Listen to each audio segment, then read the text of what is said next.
Slava lui Dumnezeu stă în ascunderea lucrurilor și slavă împăraților stă în cercetarea lucrurilor. Proverbele 25, versetul 2.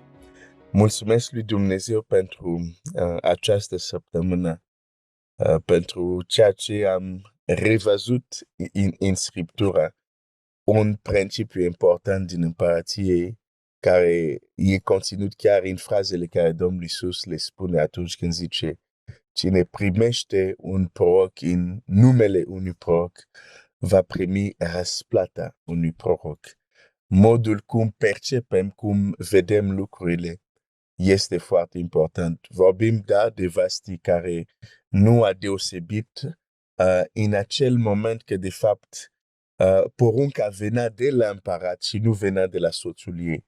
Dacă era vorba de soțul ei, putea să răspundă și așa. Dar faptul că în calitate de rege a cerut-o să vină și nu a venit, nu a deosebit. Și aici este o dificultate când același om este mai mult pentru tine.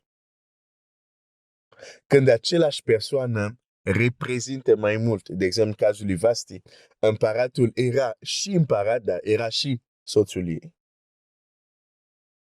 Și aici trebuie înțelepciune. La fel soț, la fel soții, la fel copii. Trebuie înțelepciune. Trebuie înțelepciune aici. Trebuie deosebire.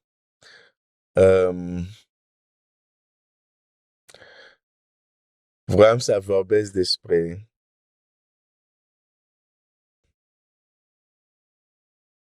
hai să e sâmbătă, deci pot să-ți dau un bonus. Și unul zice, pe toate săptămânile ai dat bonus. Hai să încep un lucru care e important să nu-l uit, să-l povestesc, dar apoi o să împărtășesc ce am de împărtășit azi dimineața. Din nou, un alt aspect important, cam același principiu. Dar mi-amintesc că de o împrejurare unde atunci eram în Franța, a fost una din întâlnirile care nu să le uit. Știi, mergem ca și copia lui Dumnezeu la multe întâlniri, dar am câteva întâlniri care m-au marcat. Și asta chiar nu era o întâlnire, era cam aproape o săptămână, dar se întâmplă în Franța, eram cam, să aveți 5.000-6.000 de copii lui Dumnezeu din mai multe biserici, mai multe denominațiuni, care eram în un hall foarte mare și pentru o săptămână, deci în fiecare zi pe la 6 de luni până vine, eram acolo pentru a auzi un om foarte deosebit, T.L. Osborne, pentru cei care îl cunoaștem, a fost un mare evanghelist care a dus Evanghelia în multe zone, părți ale lumii, și în Africa și așa mai departe. Un om deosebit care vorbește simplu, dar spune clar mesajul Evangheliei. T.L. Osborne, un misionar deosebit. Și el deja, e interesant, când a venit atunci, zice, pe la început zicea, oare de ce un om în vârstă ca mine am făcut această călătorie? Zice, poate e ultima dată când vin în Franța și chiar a fost ultima lui dată când a fost în Franța. În fine, deci în această mare întâlnire unde erau mulți creștini, unde erau aproape 5.000-6.000 de persoane, îți dai seama că trebuia să fie o structură pentru ordine, unde oameni care se ajută, un fel de ușier, dacă vrei, doar că nu stăteau doar la ușa, dar trebuia să fie și ușier în hallul mare ca să coordoneze această mulțime de oameni. Și apoi era o zonă ok, s-am permit să nu au numit-o așa, dar o numesc eu așa, da? Era o zonă VIP. Da. Deci era o zonă VIP care chiar avea, cum să spun, n-aveai cum să treci, că pusese niște chestii pentru a îngradi, ca să zic așa, și acolo erau organizatorii întâlnirii și unii responsabil sau pastor, dar nu erau toți pastori, deci erau alți pastori care nu erau în, să zic, zona asta VIP, da? Și zona respectiv VIP erau și frați ușeri care erau acolo să se asigure să nu intre cineva care nu are dreptul să intre acolo. Nu știu dacă avea un ecuson sau un badge special, nu mai știu. În fine, o să înțelegi de ce îți povestesc toată asta. Și pastorul din biserica mea unde eram în Franța, pastorul Jacques îl cheamă, are 3 copii și unul din copiii lui este și el un pastor. Deci e tata pastor și fiul pastor. Tata în vârstă, fiul să zic tânăr. Să zic, fiul e tânăr. Dar amândoi sunt pastori. Și acel pastor, Jacques, adică tatăl, el facea parte din cei care au organizat această mare întâlnire și era în acea zonă VIP. La un moment dat, fiul lui, un alt pastor, s-a dus acolo și a vrut să intre, că trebuia neapărat să spună ceva la tatălui. Și vine și spune, și eu eram în zona acolo, și vine, văd că încearcă să intre, vorbește cu, să zic, bodyguards, nu, am glumit, dar vorbesc cu frați ușeri și zice, trebuie să vorbesc cu cineva, să vorbesc cu un pastor. Îi se spune nu, n-ai voie. Apoi zice, și eu sunt pastor. Au zis, nu, n-ai voie. Deci nu l-au lăsat pur și simplu. Și la un moment dat stă așa, zice, vedeți pe omul ăsta? Și el se uită, zice, e tatăl meu. Când a spus asta, au desfăcut chestiile care îngradau și au zis, ok, intră. Și nu am uitat niciodată această întâmplare. De la bun început, când îi se închidea ușa, era tatălui. Dar modul cum el s-a prezentat a fost greșit. Era adevărat, dar modul cum s-a prezentat nu îi deschidea ușile. A venit în calitate de cineva care vrea să vorbească cu pastor? Nu. A venit în calitate de cineva care este și el un pastor, să spun nu. Dar când a venit în calitate de copilul, când a zis, vedeți omul ăsta, e tatăl meu, s-a schimbat totul. Și vezi, în viața uneori ni se întâmplă asta. Te prezinti în calitate de altceva care nu-ți deschid ușile. Și aici vreau să ajung azi dimineața.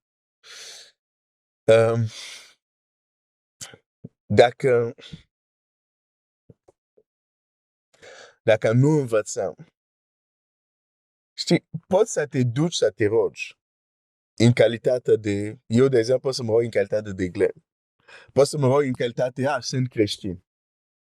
Sau pot să mă rog în calitate de fiu. E cu totul altceva. Poți să te apropii de Dumnezeu ca și Creatorul tău. Poți să te apropii de Dumnezeu ca și Dumnezeu. Dar trebuie să te apropii, să înveți să te apropii de Dumnezeu ca și Tatăl tău. Hai să zic un lucru, apoi te las să gândești. Ceea ce Dumnezeu face pentru copiii lui, nu face pentru toate creaturile lui. Când zic creaturile lui, adică fapturile care el le-a creat. Zic din nou, ceea ce Dumnezeu face pentru copiii lui, nu este exact la fel ceea ce face pentru fapturile care le-a creat.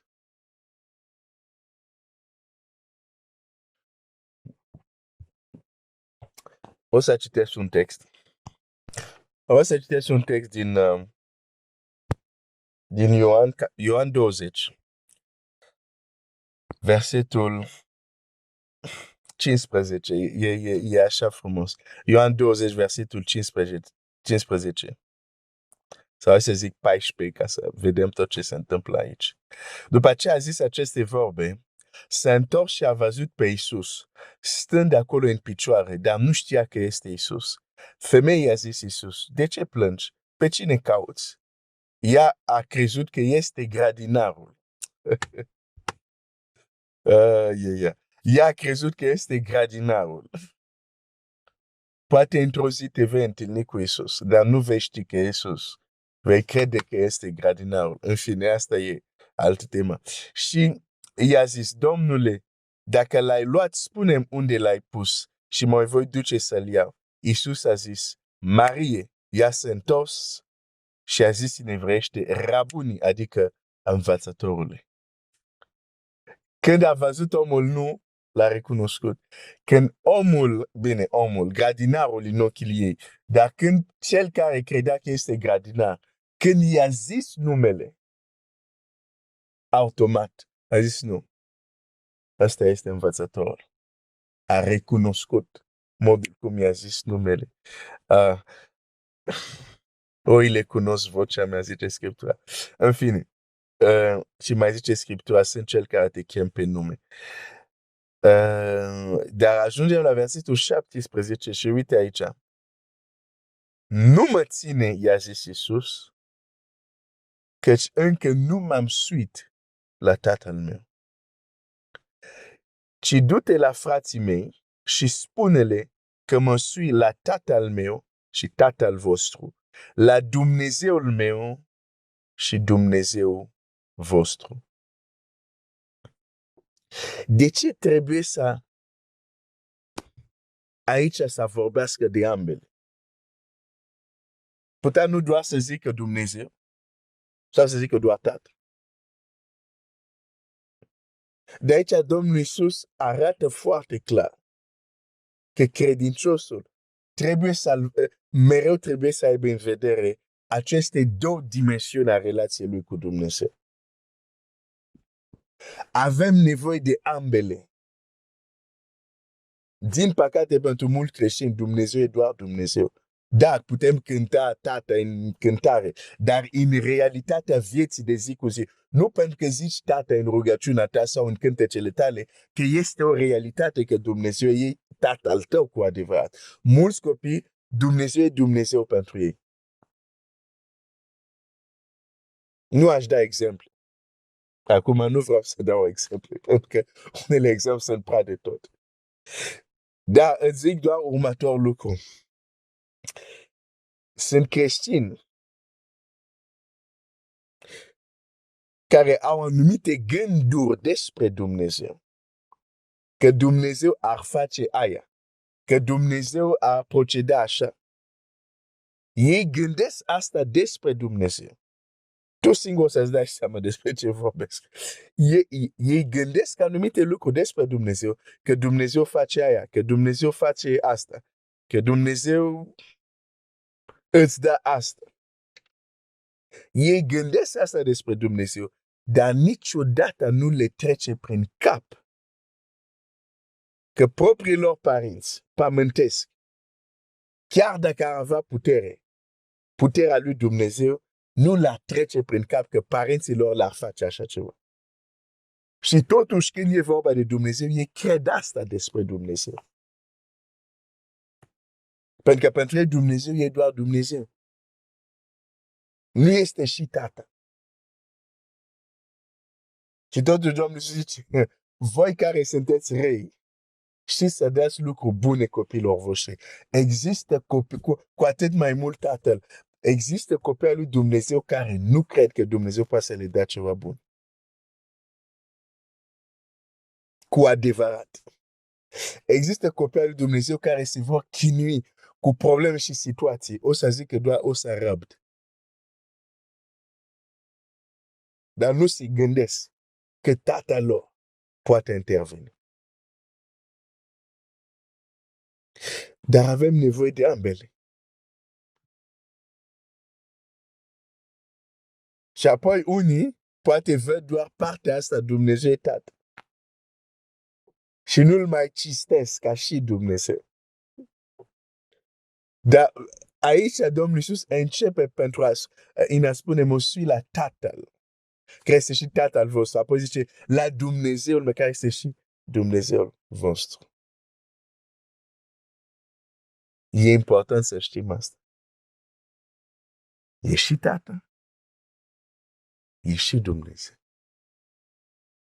Dacă era tot una, Domnul Iisus ar fi zis doar una. Ar fi zis, Tată, mă duc la Tată. Sau mă duc la Dumnezeu. Dar nu spune asta aici. Și Scriptura este un concentrat. Nu e o... Și există cărți sau există, să zic, evenimente unde se pune ce numesc eu umplutura. E acolo doar ca să fie, să ocupă timp și așa mai departe. Scriptura nu există nici timp pentru o virgulă de umplutură. Deci dacă a avut grijă să spună Tatăl, Dumnezeu. Și asta este important să cum să spun, să înțelegem aceste două dimensiuni. Dumnezeu este Tatăl nostru, este și Dumnezeu. Dar nu trebuie să luăm una și să neglijăm cealaltă parte. Pentru că ambele sunt importante. Ambele sunt importante. Că eu să mă opresc aici.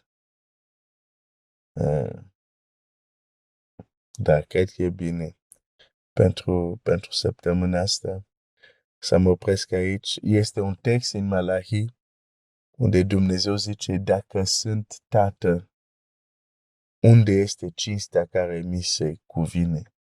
Și cu gândul ăsta o să închei. Dacă cu adevărat zicem că Dumnezeu este Tatăl nostru, atunci există responsabilitatea noastră să-L cinstim ca și Tatăl nostru. Și aici se oprește gândul de azi dimineața. Dumnezeu să te binecuvânteze, să ai un weekend binecuvântat.